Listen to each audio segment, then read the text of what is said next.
Hi everybody and welcome to this Gallery Teachers webinar. My name is Anna Cuccia and I'm a CELTA and Delta trainer. I'm also a school governor in secondary with special interest in curriculum and learning. Today the Masterclass is going to be looking at applying the science of memory in the classroom, and I hope to be able to give you some practical tips and ideas, as well as to introduce you to the topic if you're new to it, or refresh your memory of it if you're not. So to begin, we'll start with the usual challenge. The first thing I'd really love you to do is, if you have got a mobile phone anywhere near you, could you put it out of reach, put it on mute, maybe even get up out of your chair and move it completely away so you're not tempted to look at it. And this may also prevent you doing what I often do when I'm on webinars, which is Googling things. Because this is about memory and forgetting and learning, it's really useful if you can keep yourself wholly focused on the webinar. I would ask you, though, to take a pen and paper, and right at the beginning of this webinar, just to take a few moments to jot down any keywords that you would think of that are associated with the science of learning in the classroom. So anything that you think may be covered. So just spend a moment here before I turn to our next slide.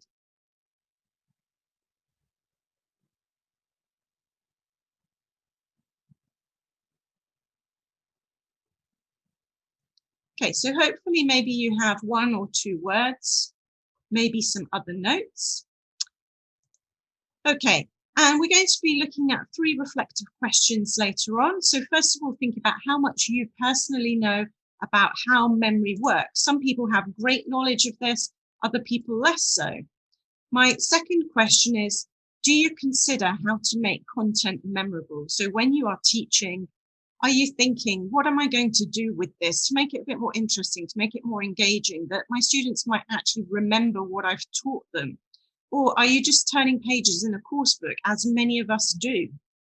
And then the more important question is thinking about what happens between your lessons to combat lost learning. And that basically means that when the information that we've given students then gradually disappears, or they've forgotten things. So are you trying to do things in between lessons as well, not just during the classes you teach? So these are the questions I'd like you to bear in mind, and that I hope I'm going to give you some strategies to deal with during our webinar. Okay, so moving on, I'd like to start by introducing you to this lovely chap here that you can see on the left. His name is Daniel T. Willingham, and he's a psychologist in the University of Virginia. And he's done a lot of work with cognitive science and looking at how that can be applied to the classroom. And he has this great book called Why Don't Students Like School? And chapter 3 is called Why Do Students Remember Everything That's on Television and Forget Everything I Say? This may be something you've experienced, or perhaps you have children yourself and you can see this. I certainly know that my children, I could ask them anything about particular series like Friends or Grey's Anatomy, something they've seen on Netflix. They'll know it off by heart. Ask them about a maths equation or some science that they've been studying even recently, and somehow that information has just disappeared. So what's going on? Well, let's ask ourselves what memory is. And straight away, do you remember what that man's name was? What was his job? And what was his book called? Let's see what he has to say, and thinking about our different types of memory and how memory works. So the first thing you need to think, and obviously this is a simplified diagram. There are many such diagrams on the net that you can look at. So we've got our person here with the brain. And importantly, we look at the eye and see that there's lots of things going on in the environment around us. So every single dot is a little piece of possible information. So you might be sitting here listening to this webinar, or hopefully also engaging with this webinar. And in the background, there's noise. There's maybe a clock ticking. You might be noticing your position, whether you've got backache. You might be thinking about what you're going to prepare for breakfast, lunch, dinner. There's loads of different things, but something hopefully has to grab your attention. In this case, I'd like to think it's my wonderful webinar. So here, this attention comes in and it hits our working memory. And the working memory is actually a fairly small space where we're dealing with the sort of here and now content, the information. And what we're going to try and do is get this out of here where it's got a small capacity. And we want to go into the long-term memory. Now, obviously, this here in the diagram is shown outside the head. It's not outside your head, it's in your brain. But the long-term memory is a place where information can be stored, as it says on the packet, long-term, but hopefully also remembered and retrieved. So you're actually learning something. There is also still a possibility it can be forgotten, but it's much more likely to be forgotten if it never hits the long-term memory in the first place. So think about all those dots. You might like to, right now, before I move on, actually draw this on your notepad and think about that one piece of attention that you need to give, the working memory, and think about the fact that we've got some arrows going from the working memory. We then commit something to the long-term memory, and then we've got to find a way of getting it back out again. So this fairly simplistic diagram. Okay, let's think also, which is really important, why we forget things. So there are many different theories, but 4 of the most common are shown on this screen by some images that I've put up. So the first one is, you can see this little chap here, and he's looking a bit confused. Now, this is a common thing that I'm sure you've experienced when you're teaching in your classroom, that people have information, but it gets tangled up with other memories. So you start to teach students about second conditional, and they're getting confused about the first conditional and what they remember about that. And there's just too much information. It's just a little bit overlapping, and it's causing some interference or confusion. So this can happen in the classroom and may in fact regularly happen. Another thing here, this is an exciting screenshot of my USB stick files. So I try to be very organized. I try to put everything into little files and folders. But what if I store a file somewhere and then I don't remember which one it went into? So that's going to be a problem. So the information is actually in my brain, but I can't find the file heading, the trigger, or the cue. So I can't get that information back because I've forgotten where I've stored it. And I think this happens to all of us when we're very aware that we do know something, but we can't quite bring it to mind. Now, something that we hope doesn't happen so much in classrooms, you've got this image here. This is a guy looking a little bit scary. And in this situation, this is representing a motivational reason for forgetting. Something is traumatic or unpleasant, and so we choose to forget it. I personally had a dreadful time with maths at school. That's why I love English. There are things in my maths lessons that made me feel embarrassed or stupid. So I would be trying to forget those experiences. I've got no need to try and remember something very negative. And then we've got our 4th reason, which is, of course, the use it or lose it. And this is basically the theory whereby we say that if you don't use new information quickly and regularly, it's going to fall into disuse. And this is often known as the decay theory. So basically, if you're not going to practice it regularly, you can't hope necessarily to retain the information. So at this point, congratulations already if you've managed not to look at your phone or Google anything. Let's think about the limits of the working memory, because this is also why we forget things. So we said again here, this is what we're putting our attention to. So this is hopefully the webinar. And we've got this small capacity in here where we can work with this small amount of information at any one time. Now, what is worth knowing is that the maximum load, well, different scientists say different things, but some people say you can only get 4 to 9 things going on in your working memory at one time without things falling away or not being retained in any way at all. Other people will argue it's up to 9 items. I don't think for our teaching purposes it really matters how many. What matters is the fact that it is limited and there is just this small capacity. So we've got to think about how we can deal with this small capacity of our working memory and how we can quickly get information from here straight into the long-term memory and hopefully use it so that we don't lose it. So a little bit more complicated here.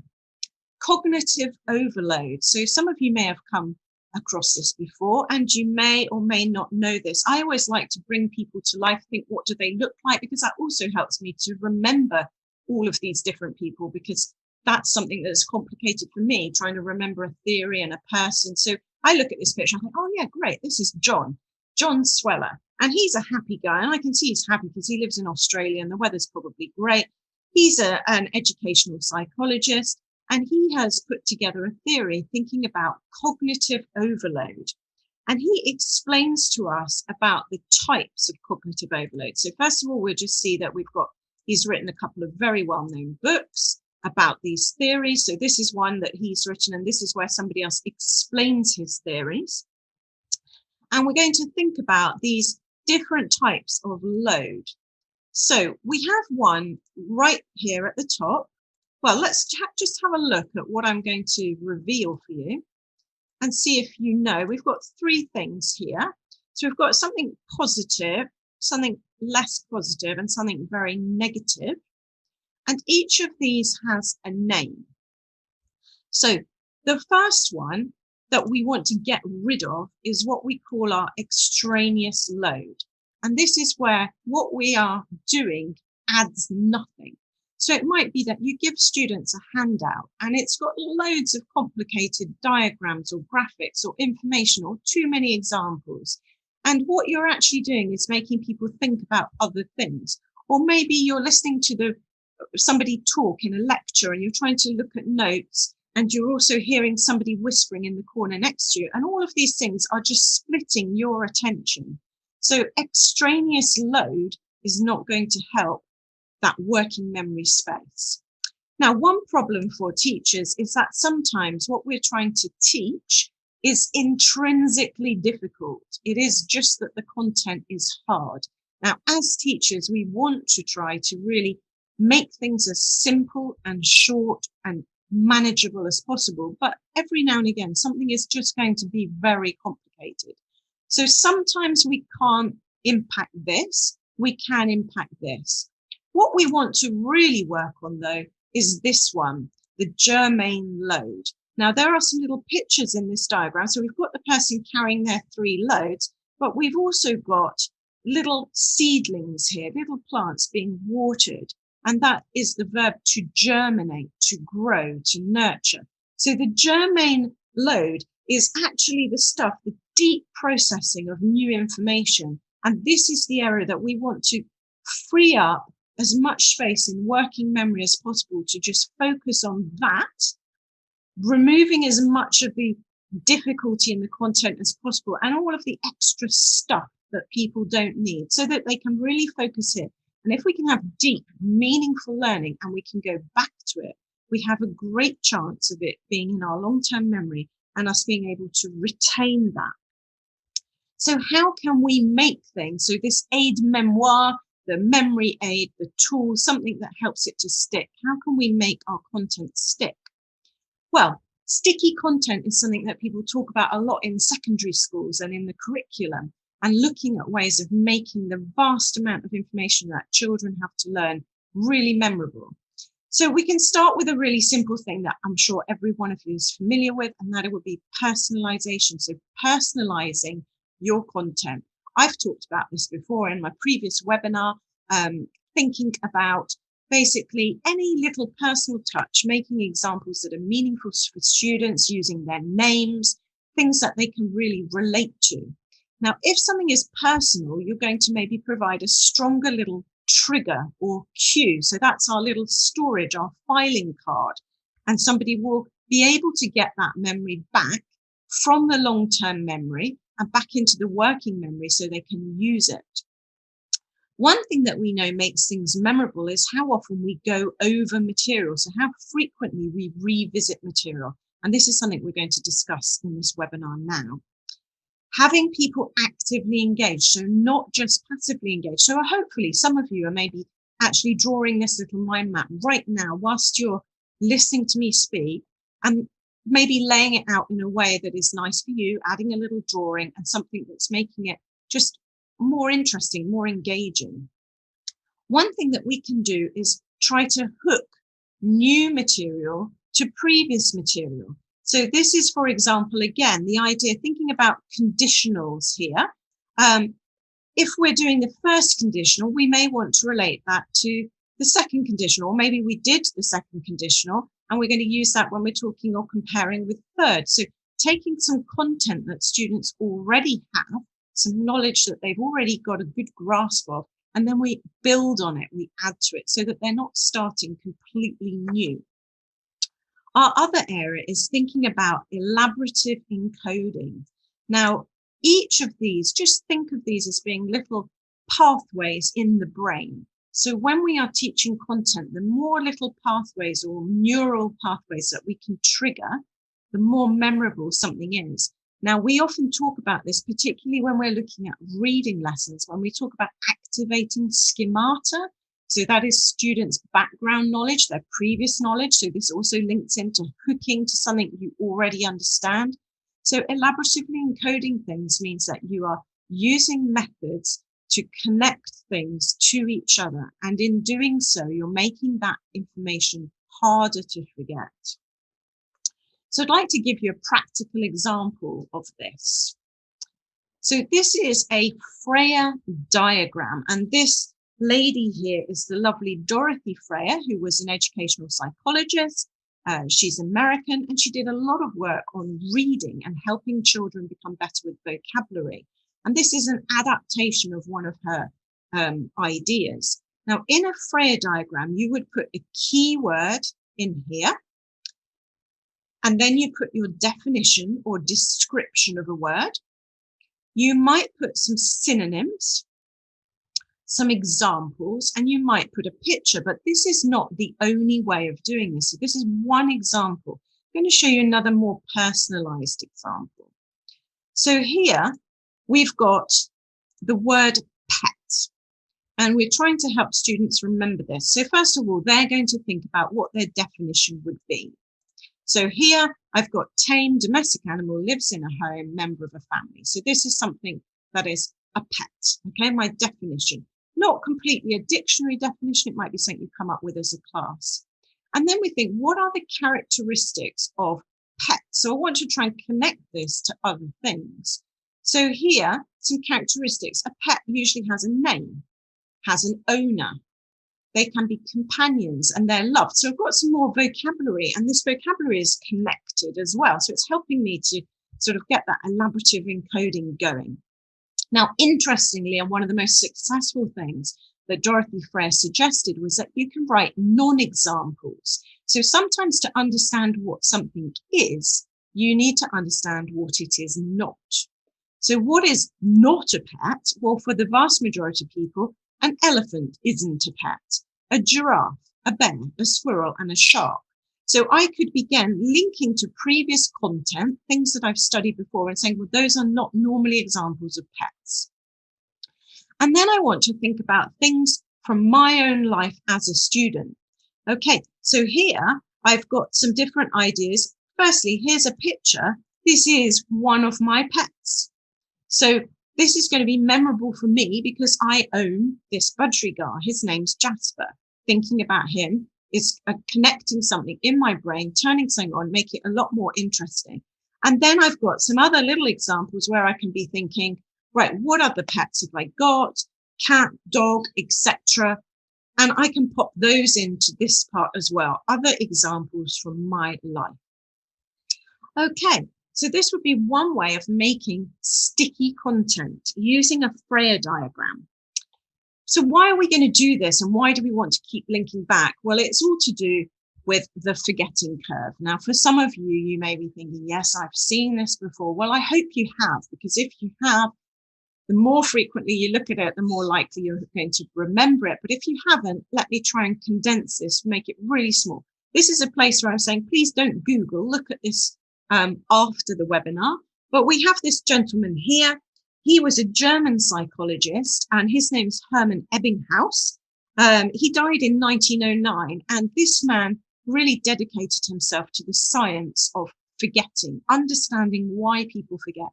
And he conducted many experiments. And what he did was he took a series of nonsense letters, huge numbers of these, and tried to remember them, and then tested himself and tried to see how much could he actually remember? And what he was finding was that in the normal scheme of things, if this is your lesson and somebody's got quite high up here, in that just straight after the lesson, they've got about 75% of what you've taught them. So already not even 100, which is a bit depressing. He's finding out that about 10 minutes after that lesson, we're already getting below the 50% of what has been remembered. So that's very depressing that 10 minutes after the lesson, the students have forgotten half of what you've taught them. Take it to 24 hours and you're getting lower. And by the end of a month, you've pretty much forgotten everything.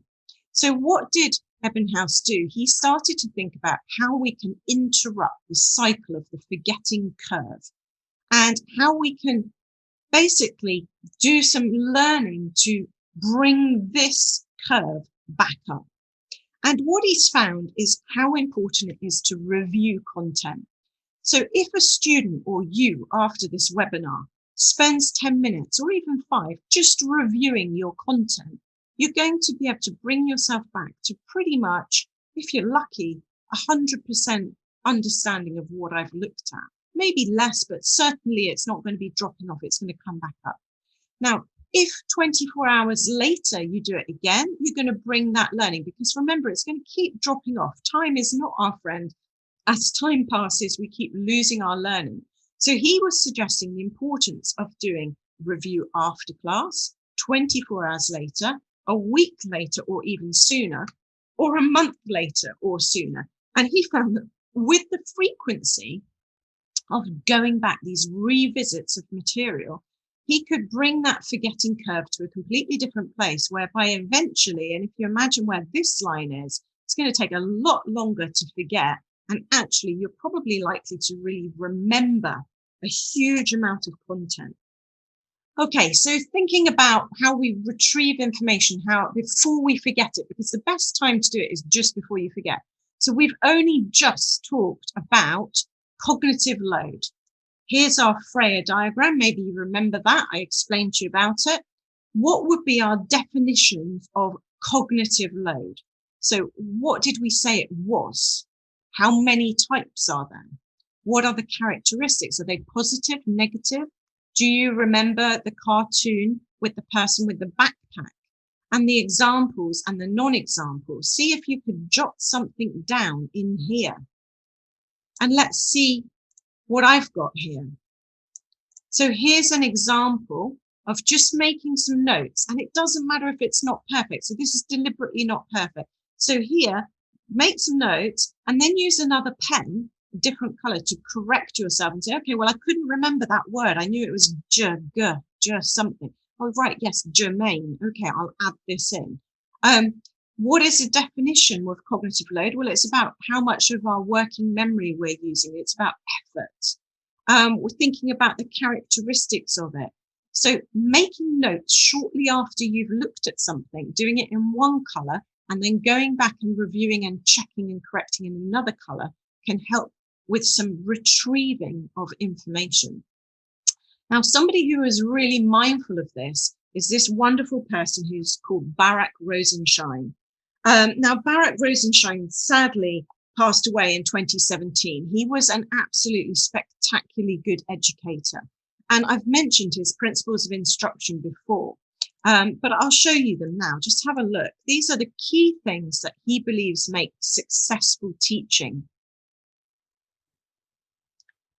Notice immediately that we start with a review. So every lesson he's thinking, I don't want that lost learning to occur. Let's review something that we've just done or done in the previous lesson or done the previous week straight away. Then we're looking at that small steps, because we know that that working memory is very small and we don't want to make the intrinsic load too hard. So we want to reduce it down, simplify it. We want to check that people have understood and give them lots of practice, lots of revisiting. So we teach something and within the lesson, they have a go, have a go, have a go. And we help them as well. But what's important is that when that lesson is finished, that lesson is not a standalone lesson. It's not gone. We're going to get students to have a weekly review, a monthly review. So he's going to recap again and again and again with these principles of instruction. So I'd just like to show you some examples from my life of really simple ways that you can achieve some of these things to help people put some information into their long-term memories. Now, this is a bit messy because I want you to see something real. It's not a prepared slide. I could make a beautiful slide and say, yeah, this is lovely. This is what I did. But this is the end of a lesson. So you can see that the topic was celebrations and protests, and that actually my board work is not brilliantly organized. I've tried to make a block here where I've got my verbs. I've tried to make a block for nouns, and then down the middle, these words that can be nouns or verbs. I've got little bits of information like a sad face to show the meaning of the word boo, boo, cheer, yay, a happy face. I've got a little picture of a placard here. So I've done some work with my students during the lesson, and I've recorded some vocabulary. I've also shown them where word stress is. Now, one thing that you can do is just towards the end of your lesson, while students are busy working on something, perhaps in groups or pairs, just go back to this board and make a few changes to it. So here's an example. This is the same board, but I've made a couple of changes to my board. So you might notice that, for example, I've deleted out the preposition here. To call something to happen. And if I remembered it, it would be to call for something to happen. I've also taken out a word here. So I say, right, can somebody give me a synonym for this? Clap. No, I'm looking for another word. It begins with A, P, right? That was applause. So we can fill in the gaps. So I can delete something out. That's a simple thing. The other thing, which is more cognitively challenging, is I can just move things. So here, notice this word here, cheer, is now near the miserable face, and boo is near the happy face. So I want my students to spot that that is incorrect. It's not in the right place. I also have a picture that this is showing that this is a banner. Well, it's not a banner. A banner is a longer item. A placard tends to have some sort of stick or something holding it up. So I want them to spot that this is incorrect. Okay, so, and I've moved here. Can you say to placard? No, so it can't be in the noun and verb section. So literally taking your own board work in all its glory or messiness in my case, and making a couple of changes, your students will be kept on the ball. I do this regularly with my classes, and they're kind of mindful of it. So subconsciously, I think they're prepared for the fact I'm going to make changes, and they're paying a little bit more attention. So this is a great way of recapping at the end of your lesson. Another really simple thing to do, I take lots of screenshots of my lesson, and if I'm in a physical classroom, I take photographs of the board, and I will often put those photographs up or make small changes. So again, this is the start of that same lesson, which was talking about activating schematic knowledge, that elaborative encoding, thinking about what they know about demonstrations, carnivals, protests, and concerts. And here, I've got some images, and this is the vocabulary that came up. We started to write this, to label it. And again, what I can do is just very simply take that same board and just show them a different version of it and say, right, guys, spot the difference. What is wrong? Have a look. Can you see? Okay. Is this arrow pointing to a costume? No. Are these 1, 2, 3 floats? No. Is this a march or a protest? I think this was the other way around. This was a march, and this person is protesting. So just taking your board work and making changes is a great way of helping people review content. Now, I'd like to introduce you, if you're new to it, to something far more complex, but much more powerful. And this is spaced repetition systems. Now, in order to use a spaced repetition system, what you're going to need to be thinking about is using flashcards or putting the knowledge you want students to have in a place where they can get to it. Now, flashcards, spaced repetition goes back to that forgetting curve where we had weekly reviews, regular reviews, and we're trying to keep things so that people don't forget. So we are spacing out the repetition of our revision. Now, how do we do this? Well, we can use an app, which I'll explain to you in a moment. There is a fantastic book called Fluent Forever, which also looks at this, but showing you a system of spaced repetition. Maybe the most well-known one is something called the Lightner box. Okay, so actually I'm going to zoom this out just to not distract you for a moment, but this Lightner box, so it's the idea that you could take a shoebox and you have some flashcards. So in this case, I'm trying to learn the different road traffic signs and different systems to do a driving test. Or maybe I'm trying to learn some science, some mathematics, or my English verbs. And what I do is I make lots and lots of flashcards. And you can print these off, or you can go to systems like Quizlet online. There are loads of ways of making and creating flashcards, but the best ones are ones that students make themselves. Now, in this Lightner box, the flashcards start in level 1. So you put all your cards into a box, and what you're going to be doing is regularly testing yourself on them. And these numbers correspond to different times of repeating your system.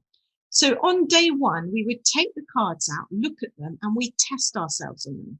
And if we know the card and we get it correct, we can move it back in the box to level 2. And that means I'm not going to look at that again until tomorrow, perhaps. If that card, I didn't really know it, I'm going to keep it at the front, and maybe I want to test myself on it again in 10 minutes. And basically, there's a system, a way of going through this. I'm not going to tell you in detail now because there's lots of links after this so you can watch and look at it, because it's something you need to do for yourself slowly and carefully to understand how it works. But basically, using this box, you move flashcards through the box according to how well you feel that you know them or don't know them. And the frequency of repetitions gets spaced out. So initially you do it every day, then every 2 days, then every 4 days, then every 8 days. You tend to double the space between the repetitions. And as the spacing gets further apart, you're likely to retain that memory, that information. So having a look now, there is a way you can do this online, which is an app. So I'm going to show you this, this system now. So Anki is not a very attractive user face particularly, but it is a very useful system. So you can download this app for yourself. And what you'll find is within the app, they have what they call decks, and decks are sets of flashcards. Now you can upload your own, or you can use ones that are here. So I'm just going to show you with some examples. I've got a deck here with Japanese nature pictures. So I imagine my students are Japanese. They're trying to learn English. They've got some vocabulary around nature, and we want to look at that. So I'm going to select that, and it's the default system is it's going to give me 20 cards, and I want to study those now. Now I can change all of those options, but I'm going to study these now. And here's the first card. So I think, do I know this in English? Do I know what this is in English? Yeah, I think I do. I'm going to say it in my head, say it out like bamboo. Did I get that right? Yes. And there's the Japanese word. So I tell Anki that that was easy for me, and it's going to put that into the 4-day block. So by an automatic algorithm, I won't see that card for another 4 days because that was easy.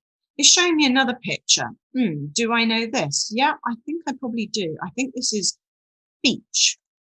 Yep, I'm right. That's good. I wasn't as confident with that as the first one, so I'm going to ask to see that card again in 1 day. So I'm going to click good. This one, oh, can I remember it? Ball, something ball, plastic ball. Not sure. Beach ball. Okay, did I get that right? I need to see that again. This one, a nature one. Oh, no idea. Can't even remember it. Show me the answer. Oh, beehive. Okay, that was hard. It's going to show me again in 6 minutes. So as you can see, the system sorts the cards, it shows you the card, and it decides whether you're going to see it again in 10 minutes, in a day, in a week, and you can change every one of these settings so that you can practice flashcards regularly. Okay, so that's an example of how a Lightner box can be put into an app called Anki. It's free to download, and you can also put it on a telephone, which is a great way for recapping content. Okay, another thing that is really useful is a starter mat, weekly, monthly review. So this is just a template. A starter mat is what it says on the packet. It's a mat, like a placemat that you put on the table, on the desk in front of students, ideally the second that they enter the room or even before class, particularly with younger learners. Go in the room, set it out, give everybody a starter mat. Or if you're online, pop it in the chat box. And whilst you're taking the register, doing a bit of admin, the students are going to be going over the activities here. So in box 1, I've got a daily review box. In box 2, something from 2 days ago, and each one moves in time. So an example of this, here we go. Here's a starter mat example. So do you remember this? Can you explain the graph to somebody else? What do the colored lines show? Complete the missing section. What's the category? Why was there an inclusion of a photograph here? Can we explain these terms? Can we review the session and match our face to the name?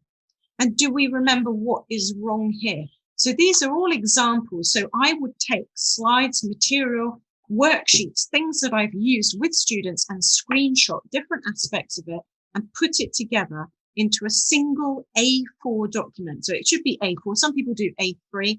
And we just keep that. And our lesson starts with reviewing previous content. So what else can we do? We can make this longer term. We can do self-quizzing and we can use what we call KOs or knowledge organizers. So if you're doing a block of learning, you can try and prepare that again, ideally on single A4 sheets for each section. So this is a section on science with particles and the key knowledge, the stuff that we want to go in the long-term memory is about the difference between solids, liquids and gases, changes of state. And what do students need to do? They need to use something called look, say, and write, and cover and write. So we've got the different steps here. Just bring these into view for you so you can see them. And we have to think about what is the most logical sequence for these steps. Well, the first thing that we want to do is we're going to read that information 2 or 3 times. And now what do? We cover up what we've just read. And then we're going to write down what we remember. Remember when we looked at the cognitive load Freya diagram and I used 2 different pens and I was showing you that I wrote down what I could remember and then I corrected it. And that's this last stage. Did I write it down correctly? If not, let's correct it with a different pen and repeat. Now, doing something like this, very structured revision, so quizzing ourselves, checking, having the knowledge in front of us and just going back, looking at it, saying it out loud, say it right, cover and write, look, cover, write, check is a really good way to help, again, space learning and improve long-term memory with all of this information.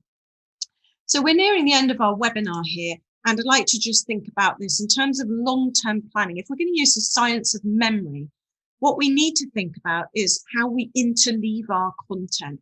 So traditionally, what people tended to do was that they did unit 1, unit 2. So you open your course book and you say, right, okay, unit 1, it's going to be present tenses, routine. Unit 2, it's to do with food and temporary actions. Each one is an isolated block. And this has also been done for very good reason. Sometimes people believe that you need to do each block before you can move on, but also we have roll-on, roll-off classes. We want things to be contained. That's not actually great for our long-term memory. So what we need to do is obviously we have to start somewhere, but as soon as we get to unit 2, we include a bit of unit 1. And when we get to unit 3, we've got less new content and we're revising unit 1 and unit 2. And when we get to unit 4, again, we revise the previous unit. So we interleave, we mingle things so that we're constantly going over and over again, trying to use a strategy to recover that lost learning, those gaps in between class. What's happening by going back over things? We can't just believe that something is finished. This all comes from the Centre for Transformative Teaching and Learning. They talk a lot about how you can interleave, and there's been a lot of work on this. So again, we'll pop a link for you to have a look and explore for yourself. So what I'd like you to think about as a main takeaway from all of this, so the science of learning, is thinking about, it's true that just because we teach something doesn't mean that we deeply learn it. Just because you've sat here listening to a webinar, how can that possibly mean that you now know everything about spaced learning, spaced repetition, cognitive load? There's loads of information. So the only way for you to retain that is for the topic to be revisited and retaught regularly. And when we do this, we can help students overcome the forgetting curve, and we can help them maximize their learning. And our final thing in that is also, maybe we can be a little bit cheeky and we can include an exit ticket to get out of our lessons. So you can only leave the class when you've done this, or you need to do this before you enter the next class. Google Forms is a fantastic way to provide this. And basically you make a mini quiz. You send it out to all your students via email. So here we'll send you the link, the exit ticket of cognitive load. How many types? Is germane positive or not? So you take your key content again and you quiz students on it in order to exit the lesson. And this can be a further way of retaining and revisiting information again and again. Okay, thank you very much for listening to this webinar. I'd like to draw your attention again to all the useful websites for ELT resources that Gallery Teachers provides, and you can follow the link to find out more. So teachers can keep up with the science of learning in numerous ways. And unfortunately, there are so many different ways out there that it can be a little bit overwhelming. But I would say that first of all, just start with something simple. You will find on Gallery Teachers lots of links through this webinar to some really great books, one of which is called The Science of Learning. And that does condense down, I think it's roughly 70 different scientific pieces of research that link to the classroom. And just starting with those and trying to embed a few in your practice can be useful.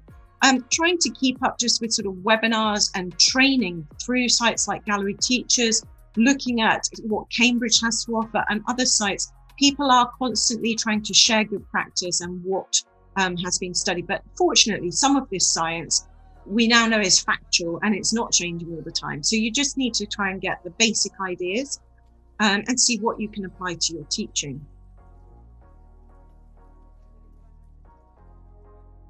I think that the simplest changes you can make is just by seeing the connection between one lesson and the next. Particularly if you're teaching, for example, if you were to teach a private lesson, the second you finish that lesson, just look at what were the key words that came up, the key information, and immediately make a little revision sheet that brings in that content straight away. And as I said, with a whole class, I do think that an idea like a starter mat is absolutely invaluable because you can build up a bank of them. If you're using course books regularly, you will see that also many of these course books do helpfully have like a review unit. And I notice teachers all the time skipping this because it looks a bit boring. Why not use the review as you're going along and not just wait till you get to the end of the unit? Cut and paste parts of it and put together your own sort of homemade starter mats. I would also suggest that you think very much about learner autonomy and think about how students using their homework can use simple techniques like look, cover, write, check, can use apps like Anki or like Quizlet to go over things. So not always giving students a gap fill or something that they can physically show you, just trusting your students saying, please, I would like you to allocate 10 minutes every day between our last lesson and our next lesson, just to reviewing some content rather than spending 2 hours on one thing. So little changes. Also, finally, the idea of just using your board work. I very frequently watch teachers, even myself included, where you produce some board work and you think it looks a bit scruffy, it looks a bit rubbish.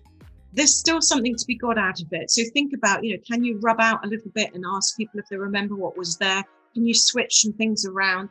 Can you exploit what you have already got? So not creating new things, not reinventing the wheel, but reusing, recycling, and repurposing the material that you already have.